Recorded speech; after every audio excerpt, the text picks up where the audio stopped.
kung kakanin lang din ang pag-uusapan, isa itong espasol recipe natin sa hindi papatalo sa sarap. Isang kakanin na naman ang sure ako magugustuhan ninyo na perfect sa mga family gatherings, perfect for sharing, at pwedeng-pwede mo din gawing pang negosyo. Talaga namang magiging super lagkit ng pagsasama ng pamilya kapag salo-salo ninyong kinain itong espasol natin. Uumpisa natin ang paggawa ng espasol sa pagsangag natin ng harina. Bali maglalagay tayo sa ating kawali ng 3 cups ng glutinous rice flour or yung ready-made na giniling na malagkit na bigas. Madalas po itong nabibili sa palengke natin na nakapak na guys. Kaysa kasi bumili tayo ng malagkit na bigas at ipagiling ito sa palengke, bili na lang po tayo ng ready-made na para hindi na po hassle. Bali magkaiba nga po pala ang glutinous rice flour sa rice flour lang guys ha, kaya i-check nyo pong maigi yung binili ninyo. Bali isasangag lang natin itong glutinous rice flour ng mga 15 minutes nang nasa medium heat hanggang sa lumabas na ang amoy nitong tostado. Ginagawa natin ng pagsasangag para hindi po natin malasahan yung pagkaharina nito. Magiging lasang harina po kasi itong espasol natin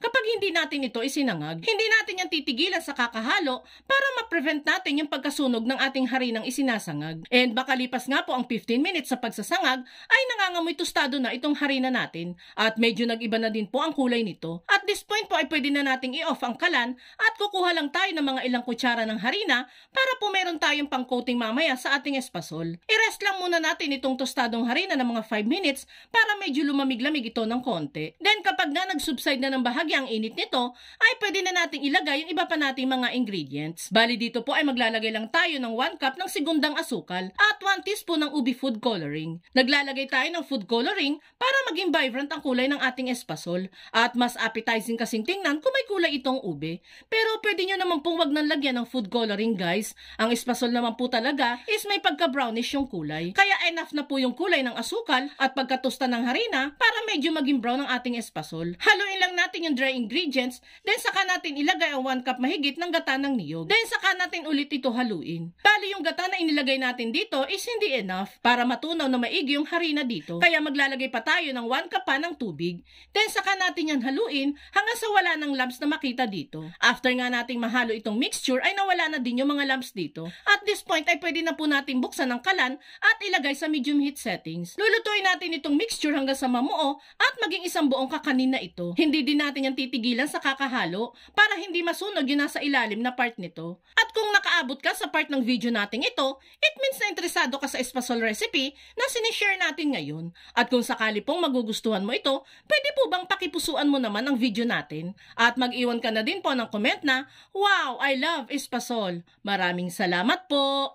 Makalipas nga ang 25 minutes na matyagang paghahalo sa ating mixture, ay eto na yung kinalabasan. Naging buo at sobrang ligat na ng ating kakaning niluluto. Kapag nga ganyan na, ay pwede na nating i-off ang kalan at hanguin na ito. Ita-transfer ko lang po yan dito sa ating chopping board na nilagyan ko na rin po ng cling wrap at pinahira ng mantika para hindi manikit ang ating kakanin. Palalamigin lang natin yan saglit, then saka natin i-flatten ang ating kakanin. Gumamit na din po pala ako ng plastic gloves na may konting mantika para hindi ito manikit sa aking kamay. Pagka-flatten nito, ay pwede na natin yung hatiin sa gusto nating laki nito. Doon naman po sa kapal ng espasol, pwede nyo po yung palaparin pa. Kung gusto nyo medyo manipis pa yung magagawa ninyong espasol. Pero dito po kasi, kinapalan ko na yung ginawa ko since kami naman po ng pamilya ko ang kakain nito. Then pagkahati-hati, ay pwede na itong i-coat sa itinabi natin kaninang harina.